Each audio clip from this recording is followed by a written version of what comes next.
Louvado seja o nosso Senhor Jesus Cristo, para sempre seja louvado.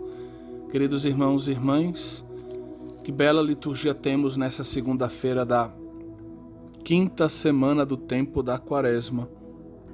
É uma semana em que se intensifica na liturgia o combate entre a luz e as trevas, entre a boa nova que Jesus Cristo veio trazer e a incompreensão, a dureza dos corações, a dureza das mentes daqueles que deveriam, por primeiro, acolher a boa nova do Messias, a boa nova da salvação.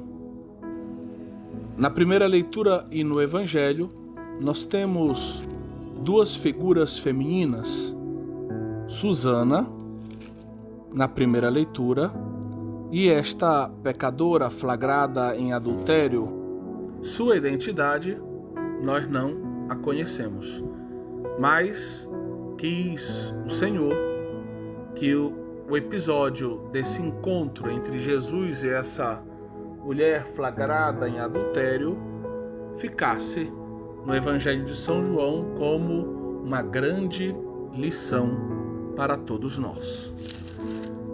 No longo texto da primeira leitura, tirado da profecia de Daniel, nós vemos que Susana está casada com Joaquim. Eles são um casal que busca viver a palavra de Deus, são justos. Ela também é apresentada como dotada de grande beleza e como sendo uma mulher temente a Deus. Susana vai experimentar fortemente a misericórdia de Deus no meio desta situação de injustiça que quase a leva à morte. Vejam que a história é construída de uma forma a deixar claro a pecaminosidade que habitava no coração destes dois homens que deveriam ser modelos de israelitas, esses dois anciãos que deveriam ser homens de sabedoria, a quem tinha sido confiado, por assim dizer, ou confiada a tarefa de ajudar a governar os israelitas que estavam no exílio. Esses homens provavelmente foram se deixando conduzir pelo orgulho, pelas paixões, pelas vaidades. Todos, diz o texto, que tinham algum problema, alguma questão, se dirigiam a eles, diz o versículo 6 da primeira leitura de hoje. E eles costumavam frequentar, e até demasiadamente, a casa de Joaquim e de Susana, e vejam que num ato contrário a toda a gratidão que eles deveriam nutrir por esse casal, eles acabam não só se apaixonando por Susana, mas, de acordo entre eles, eles começam a buscar uma oportunidade para se apossar do amor de Susana, colocá-la numa situação em que ela se veja obrigada a se entregar aos dois. Esse plano maligno mostra como estava o coração desses dois homens, corações que estavam muito distantes de Deus, corações que tinham feito uma opção pelo pecado, pela maldade, corações que estavam obstinados no erro. Até que certo dia uma oportunidade se apresenta. Estando muito quente, fazendo muito calor, a Susana pede que as suas servas busquem o necessário para o seu banho e ela se vê sozinha. E os dois então aproveitam a oportunidade, tentam, por assim dizer, chantageá-la. Ou ela se entrega a eles, ou eles a acusam de adultério. E sendo dois, a palavra de dois homens teria um valor, digamos, jurídico, capaz de levá-la à condenação, à morte. É bem clara a situação. Eles têm um trunfo nas mãos. Susana, porém, tem um coração muito reto, muito justo, e ela evidentemente prefere proteger a sua dignidade e obedecer a palavra de Deus, mantendo a sua pureza, não pecando, do que concordar com esses dois velhacos e se entregar a eles, buscando com isso reconquistar a sua própria vida ou dar continuidade à sua vida natural, biológica. Ela prefere morrer do que pecar. Aqui é essa ideia. Ela prefere morrer do que pecar. Então, Domingos Sável, pequeno Domingos Sável, que dizia abertamente isso, que preferia morrer do que pecar. Os velhos tramam, então, a condenação de Susana. E os empregados que reconheciam uma vida exemplar de Susana ficam constrangidos, porque, diz o texto no versículo 27, jamais se dissera nada semelhante a respeito de Susana. Ela viveu uma vida reta, uma vida exemplar, uma vida justa ao lado do seu marido, Joaquim. Como esses dois homens retribuem a hospitalidade, o amor que eles receberam.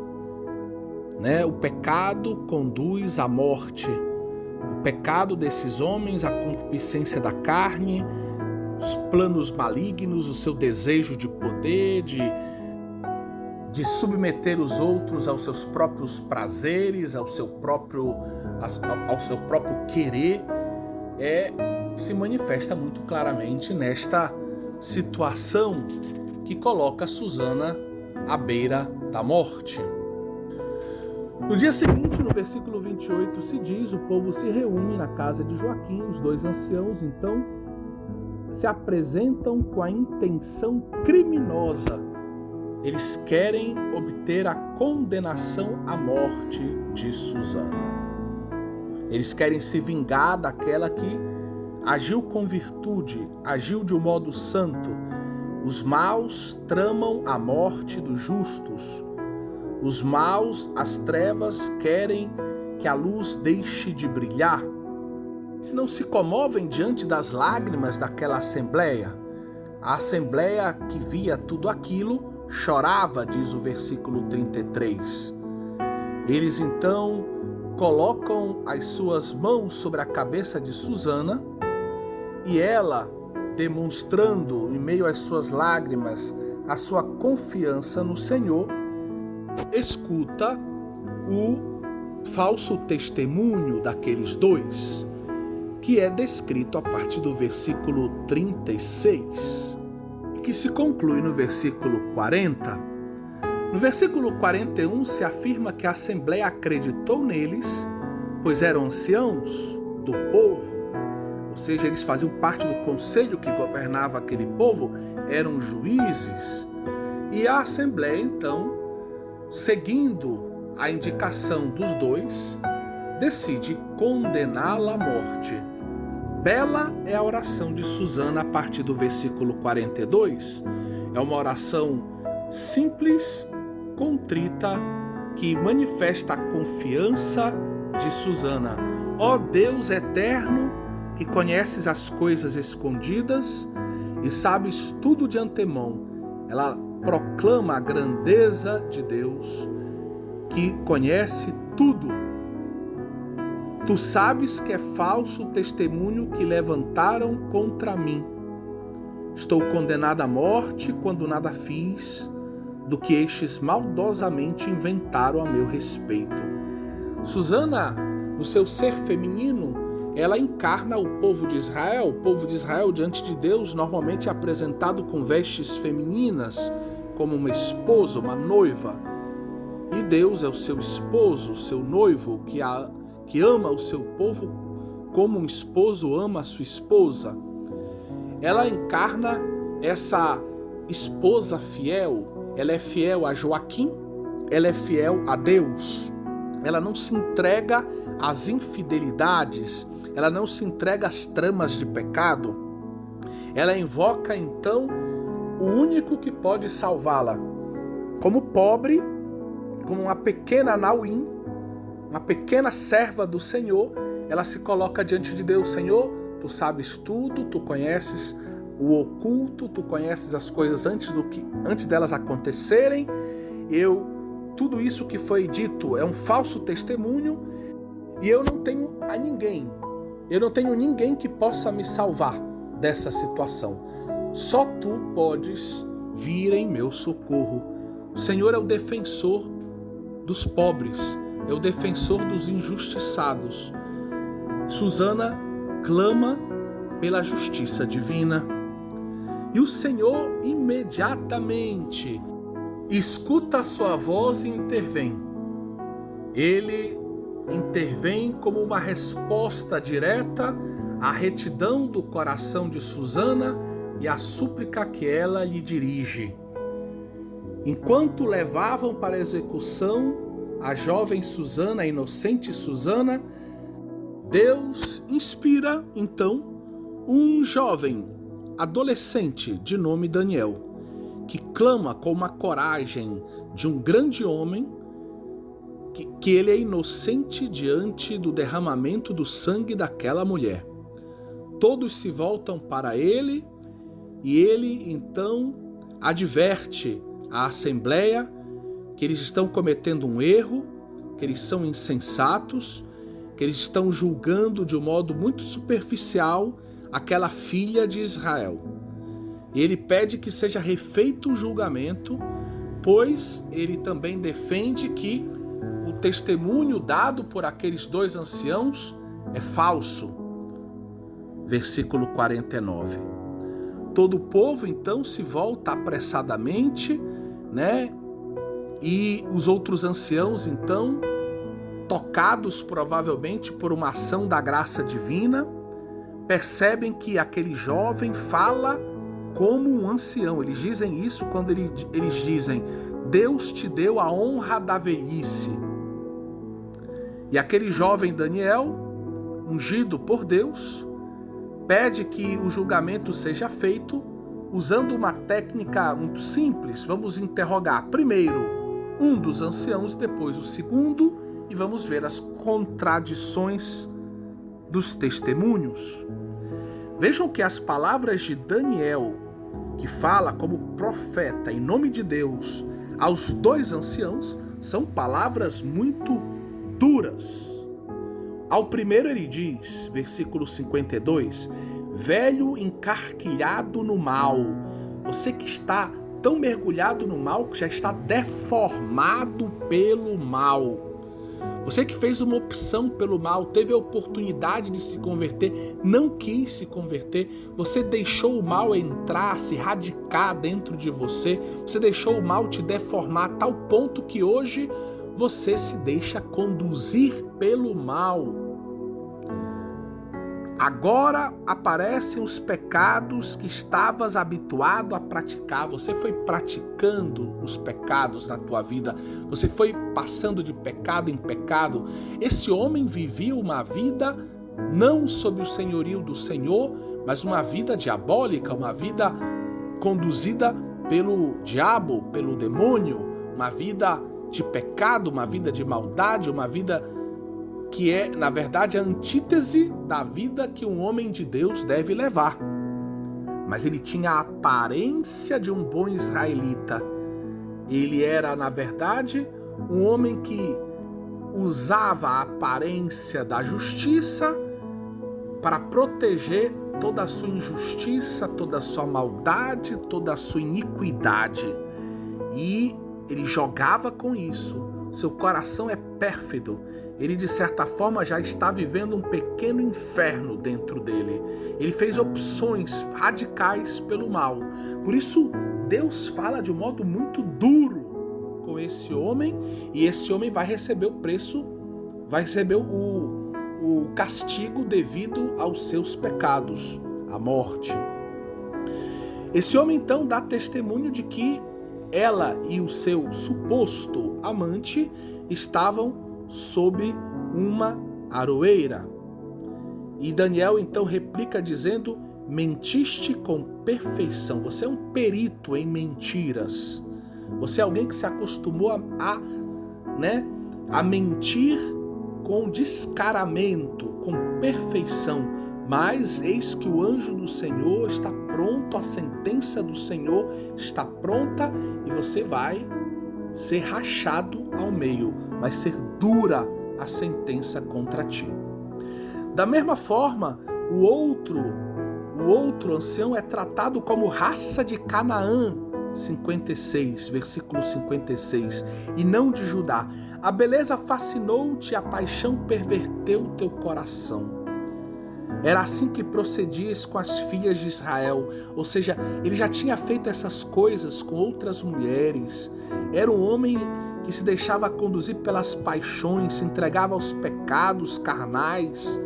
Mas uma filha de Judá não se submeterá a essa iniquidade. Agora, dize-me, debaixo de que árvore os surpreendeste juntos?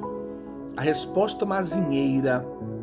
A diferença entre as duas árvores é gritante, não dava para confundi-las. E Daniel retruca. Também tu mentiste com perfeição. Você também é um homem acostumado à mentira, ao pecado. Vejam que Deus, por meio do profeta Daniel, é muito duro com esses dois homens.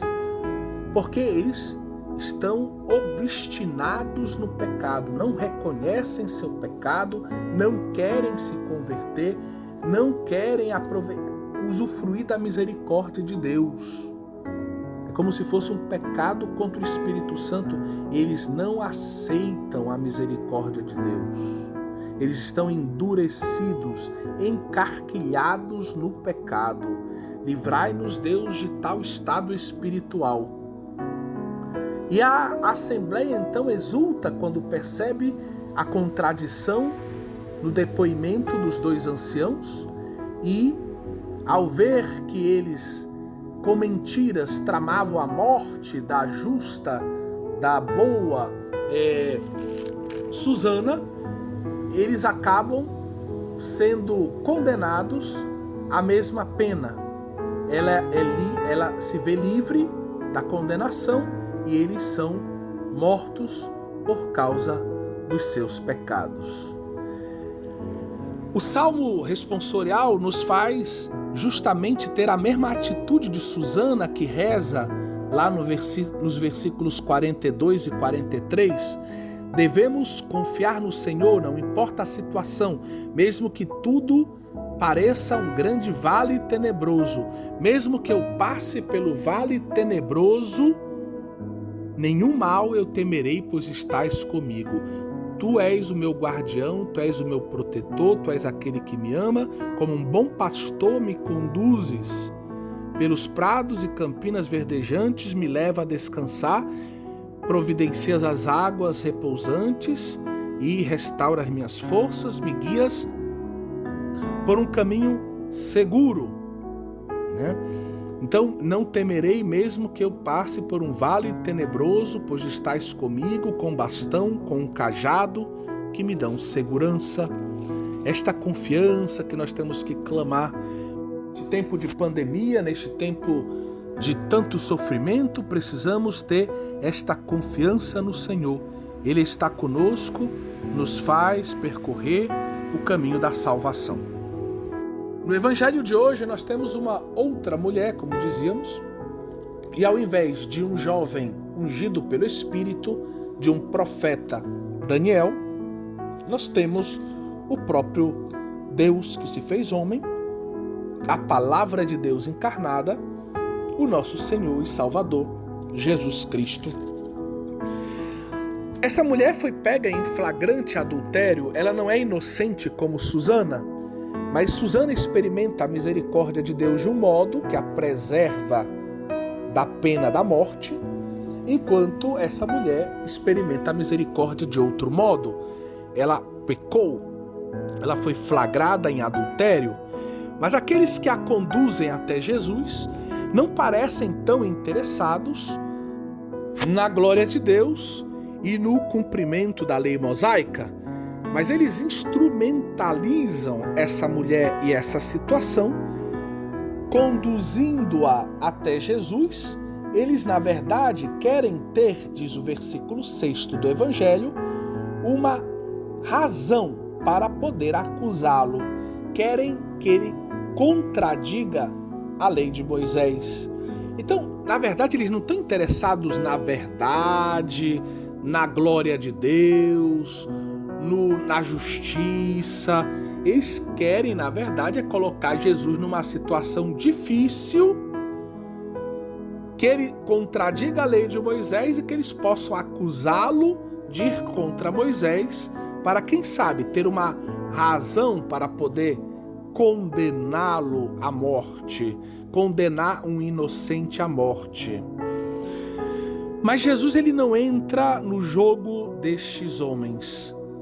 Ao escutar o que eles dizem, mestre, esta mulher foi surpreendida em flagrante adultério, Moisés na lei mandou apedrejar tais mulheres, que dizes tu? Jesus, ele se inclina, começa a escrever com o dedo no chão. Ele parece estar mergulhado no coração do Pai, no amor do Pai, na serenidade, na paz, da comunhão com Deus. Ele não está imerso na agitação daquele povo que, agitado, quer ver se ele vai dizer sim, vai dizer não, vai ir contra Moisés ou não, se vão apedrejar, se não vão apedrejar aquela mulher adúltera. Mas Jesus, então, diante da insistência daquela assembleia, que continua a interrogá-lo, Jesus se ergue e diz: então façamos o seguinte, que aquele que não tiver pecado atire a primeira pedra. E essas palavras de Jesus penetram nos corações. Cada homem, cada mulher que ali estava se reconhecia também pecador. E é muito interessante a gente entender que, à luz dos profetas de Oséias, de Ezequiel, de Jeremias, no fundo, os pecados de Israel eram apresentados simbolicamente como adultério. No fundo, todos os nossos pecados, de certa forma, são um não ao amor a Deus, são uma traição. E os mais velhos, que em teoria têm mais sabedoria e pecaram mais, e já reconheceram mais vezes os seus próprios pecados, reconhecem que eles já se afastaram da lei de Deus tantas vezes, que eles já adulteraram, entre aspas, eles já disseram não ao amor de Deus, disseram não à lei de Deus tantas vezes. E é por isso que, a partir destes que são mais velhos, que neste caso recebem um espírito de sabedoria para reconhecer a sua própria fraqueza, o seu pecado como uma espécie de adultério, e quantas vezes já não foram perdoados por Deus, já não receberam a purificação dos seus pecados por uma ação misericordiosa, salvífica de Deus em suas vidas. E esses homens então começam a deixar o local, dos mais velhos aos mais jovens, até que Jesus se vê sozinho com aquela mulher. Jesus então, mais uma vez, ele se levanta e pergunta à mulher: mulher, onde estão eles? Ninguém te condenou? E ela responde: ninguém, Senhor. E aí Jesus não apenas diz para essa senhora: pode ir para casa, continua a tua vida. Não, Jesus diz palavras que vão mudar a vida dessa mulher, porque ela está experimentando ali a misericórdia de Deus. Deus está livrando-a da morte. Deus está livrando-a da consequência dos seus pecados. E essa mulher que foi arrastada pela cidade, que foi humilhada, essa mulher provavelmente ela tem um coração arrependido, ela não diz uma palavra em sua defesa. Essa mulher tem um coração que reconhece o seu pecado, essa mulher tem um coração contrito. E é nesse ambiente de um coração que se vê humilhado, arrependido, contrito, que Jesus Cristo então lhe diz: eu também não te condeno, podes ir, porém muda a tua vida. A experiência com a misericórdia verdadeira é uma experiência que inclui uma mudança de vida. Uma das dimensões da experiência com a misericórdia de Deus é a mudança, é a conversão. Uma experiência profunda com a misericórdia de Deus me leva a chorar os meus pecados e a dizer: não posso mais viver dessa forma, não posso mais pecar, não posso mais adulterar, preciso mudar de vida. Por isso Jesus lhe diz: podes ir e de agora em diante não peques mais. A antífona do Evangelho diz: não quero a morte do pecador, diz o Senhor, mas que ele volte, se converta e tenha a vida. É isso que acontece na vida dessa mulher. Ela nos é apresentada como exemplo, ela cometeu um pecado terrível, mas ela foi humilhada, ela percebeu o seu erro, ela vai se arrependendo, o silêncio dela diz: eu mereço realmente, o que vier eu mereço, porque eu realmente pequei gravemente. Mas ela experimenta no final a misericórdia de Deus através de Cristo Jesus. O esposo está diante da esposa adúltera e o esposo, mais uma vez, age com misericórdia, convidando a esposa a voltar à vida, ou seja, ressuscitar, mas voltar a uma vida nova. Uma vida nova, diferente. Ressuscitar significa viver uma vida nova, diferente, uma vida santa, uma vida onde o pecado não tem mais lugar.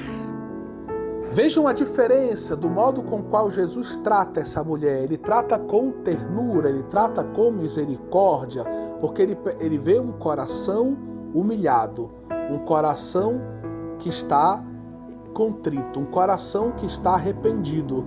Então ele oferece o remédio, a salvação, uma vida nova. Uma vida onde o pecado não pode mais ter a última palavra, não pode mais orientar essa existência. Enquanto o Daniel é muito duro com aqueles dois anciãos, porque eles estavam obstinados pelo pecado. Eles estavam mergulhados no pecado, eles estavam endurecidos, encarquilhados, eles fizeram uma opção radical pelo pecado, não havia lugar no coração deles para arrependimento, para uma mudança de vida, então eles recebem o preço, a paga dos seus pecados. A morte vem então como a consequência dos seus pecados. O pecado leva à morte, a misericórdia leva a uma vida nova, ressurrecta, uma vida santa, uma vida que passa pelo processo do esvaziamento e de uma nova orientação. Uma vida convertida, é uma vida reorientada para Deus. Que Nossa Senhora, neste dia, nos ajude a reconhecer que nós somos esses pecadores miseráveis, adúlteros, que pecamos contra o Senhor, contra o próximo, contra nós mesmos, mas estamos diante do Cristo e nele podemos obter a misericórdia.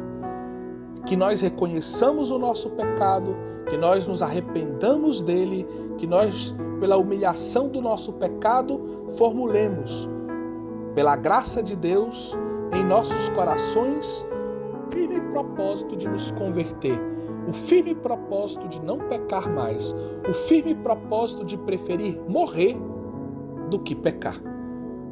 Nossa Senhora de Nazaré e São Domingos Sávio, rogai por nós.